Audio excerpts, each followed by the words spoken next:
الحمد لله الذي وقفا والصلاة والسلام على حبيبه سيد المرسلين وعلى أصحابه المحبين على يوم الدين أما بعد فقد قال النبي صلى الله عليه وسلم لا يؤمن أحدكم حتى أكون من كان معي في الجنة محمد کی محبت دین حق کی شرط اول ہے محمد کی محبت دین حق کی شرط اول ہے اسی میں ہوں اگر خامی تو ایمان نامکمل ہے میری پیاری ماں بہنوں آج کی اس مبارک مجلس میں میری گفتگو عنوان محبت رسول ہے میں اللہ پاک سے دعا کرتی ہوں کہ مجھے اخلاص کے ساتھ بولنے کی اور آپ سبھی کو سننے کی توفیق عطا فرمائے محبوب دو جہاں سرکار دو عالم صلی اللہ علیہ وسلم نے اپنی زبان مبارک سے ارشاد فرمایا کہ تم میں سے کوئی انسان اس وقت تک کہ کامل ایمان والا نہیں ہو سکتا جب تک کہ میں اس کے نزدیک اس کے اہل ویل سے زیادہ محبوب نہ ہو جاؤں اور یہ بھی ارشاد فرمایا کہ جو شخص مجھ سے محبت کرے گا وہ میرے ساتھ جنت میں ہوگا ایک مرتبہ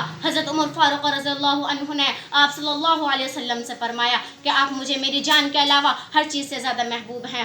آپ صلی اللہ علیہ وسلم نے فرمایا تم میں سے کوئی انسان اس وقت تک کہ کامل ایمان والا نہیں ہو سکتا جب تک کہ میری جان سے زیادہ محبوب نہ ہو جاؤں آپ عمر فاروق رضی اللہ عنہ نے فرمایا آپ مجھے میری جان سے زیادہ محبوب ہیں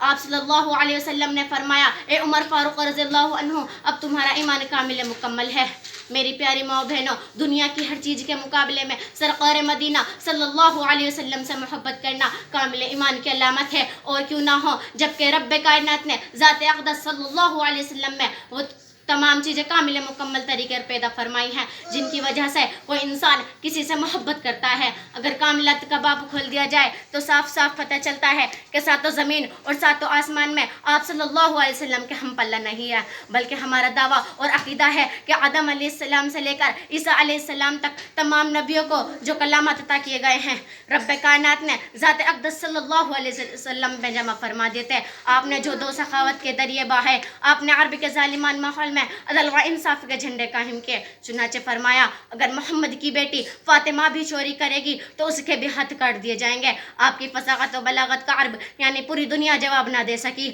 آپ کی توجہ اس قدر غلاموں اور خادموں کے ساتھ بیٹھ کر کھانا تناول فرما لیتے تھے آپ کی خوش اخلاقی کا یہ حال کہ حضرت انس رضی اللہ عنہ کو 10 سال دور سخاوت خدمت میں کبھی اف تک نہ کہا آپ کی شجاعت و بہادری کا عرب کہ جنگ حنین میں مسلمانوں کے پہ لڑکھڑانے کے باوجود آپ تنہا دشمن کو للکارتے رہے آپ کی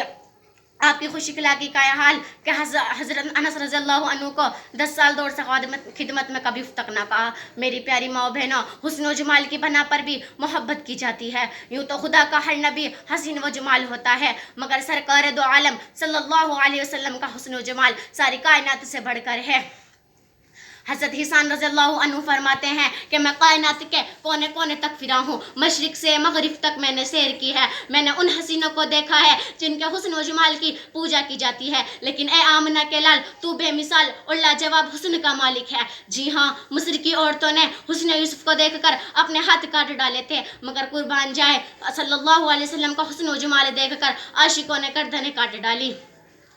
میری پیاری ماں بہنوں قیامت کا ہولناک منظر ہوگا نفسی نفسی کا عالم ہوگا آدم صفی اللہ نفسی نفسی کہتے ہوں گے عیسیٰ روح اللہ نفسی نفسی کہتے ہوں گے ابراہیم خلیل اللہ نفسی نفسی کہتے ہوں گے مگر قربان جائیں ذات محمد صلی اللہ علیہ وسلم پر جو کہ امتی امتی کہتے ہوں گے کسی نے کیا خوب کہا ہے خون تسبیاں نچوڑو تو کبھی حاصل کیا ہے تجھ سا نہ تھا نہ کوئی آنے والا ہے وقت کم ہونے کے باعث میں اپنی بات کو ہی ختم کرتی ہوں وآخر الدعوانا الحمدللہ رب العالمین